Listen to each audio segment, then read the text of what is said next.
LBC Tonight with Andrew Marr. So we're bringing you a day early, you lucky people, two excellent commentators, Lucy Fisher, the Whitehall editor of the Financial Times, and Joe Tanner, political communications strategist and former advisor to Boris Johnson. I'll try and get my tongue around that a little more effectively. One of the stories we haven't talked about, guys, today is that extraordinary moment when the Speaker got up and said, you know, people have been wondering why the police came round to Peter Mandelson's house and arrested him. Well, it was actually me. I tipped them off because I was told on the British Virgin Islands that he might be trying to escape there. And it's been a kind of very complicated and quite cantankerous story all day. Who wants to start? Joe, do you want to take it away? Gosh, I mean, yeah, where do you start with this? It was quite an extraordinary intervention, because we had this sort of spectacle last night of people talking about having seen messages from Peter Mandelson suggesting that he had heard that the reason that he was arrested was because of a concern about him fleeing, or whatever the sort of phraseology was, which was odd because in some respects we'd all talked last week after Prince Andrew's arrest. There was a sort of growing sense of, well, surely Peter Mandelson may be arrested soon because it's considered to be a similar offence that he's potentially being accused of. And we should say that Peter Mandelson has let it be known that he had absolutely no intention of trying to scarper from the country. And then Lindsay Hoyle pops up and in the full pomp of the Speaker's chair says, it was me. Let me ask you about this couple of, we're now into U-turn watch. You know, people watch all sorts of trends. We watch U-turns to the moment with this government. Very interesting, the student loan argument going on in the Commons and Prime Minister's questions today. Kemi Badenoch has rather made the weather on this, I think. And we're now hearing from Starmer very clear indications that he is going to change direction as well.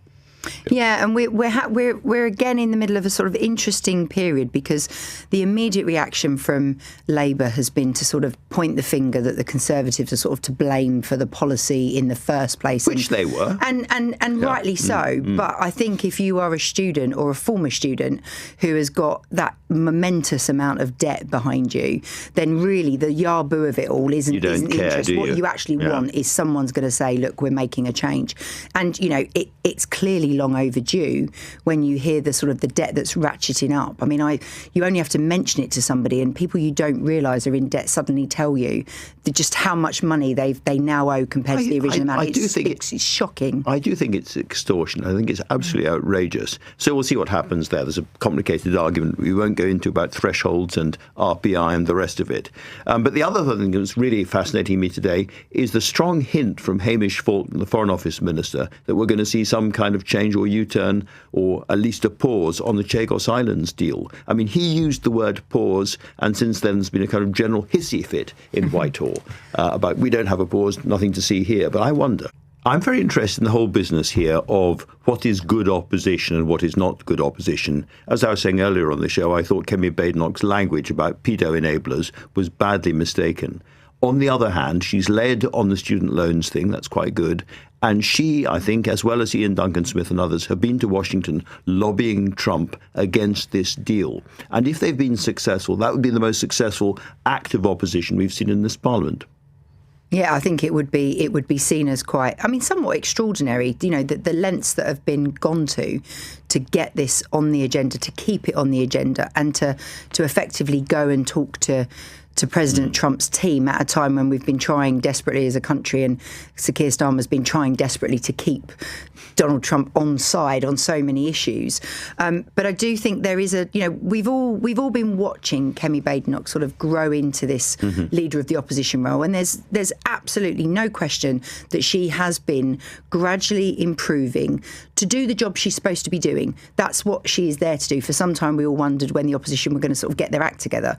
I think the challenge is not to start believing your own hype, and that's where things like the language today, which I think a lot of people felt very uncomfortable about, is where you have to be careful about crossing lines, because you just think this is a good headline, but actually it could be a headline you really don't want to see afterwards. And one day you may be in power and somebody else might do it to you. Joe, we're not going to go into the details of who's up and down in the by-election, but I think we can say that it's looking like a very tight three-horse race, and anyone interested in politics may have to stay up quite late.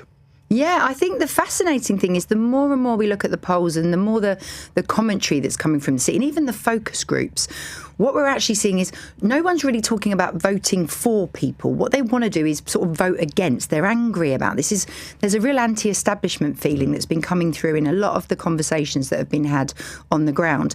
And remember, this seat is up for grabs because of an MP that stood down, but actually just before he stood down was in some really sort of pretty hot water over some, pretty distasteful messages that have been sent about people in the constituency. We're back to political language again, exactly. aren't we? And so to some extent, it's fascinating as to what's going to happen, because if we do have a race that's as tight as that, as is being suggested between three of the candidates, what you're going to see is potentially endless calls for recounts.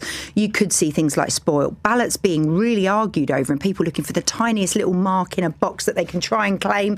We could get into some real technicalities because the parties are going to be desperate to claim that win. So I think it could be a really long night. We may be waiting a while for that result. You have been warned. Buy lots of popcorn. Lucy, Joe, thank you both very, very much for coming in and helping us today.